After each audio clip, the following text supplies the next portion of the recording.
قال جدي وهو يضع يده على كتفي: قل يا صغيري، ماذا تتمنى؟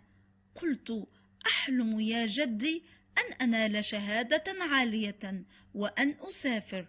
رفع جدي حاجبيه واستفسر: تسافر؟ إلى أين؟ قلت: وقد شعرت بالسعادة لأن جدي يسألني عن أحلامي. أحب أن أسافر إلى كل مكان لأرى المدن والبلدان وأطوف شرقا وغربا. ما أجمل أن أمتطي حصانا أو أركب سيارة، ما أجمل أن أستقل قطارا أو أتنقل على متن طائرة، ما أجمل أن أبحر على ظهر سفينة أو أنطلق في مركبة فضائية وأتجول بين الكواكب والنجوم. أنا أحب السفر كثيرا يا جدي. ابتسم جدي وقال: حقا السفر مفيد، ولكن هل تعرف ما أفضل شيء تفعله إذا سافرت؟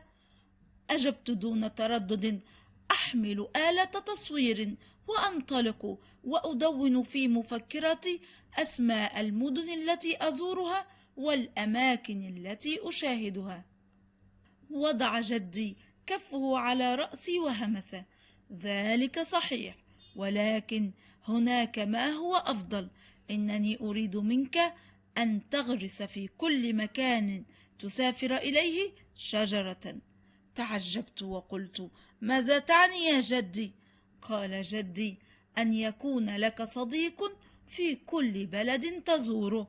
عانقت جدي، حنيت رأسي أمامه وقلت: سأفعل يا جدي.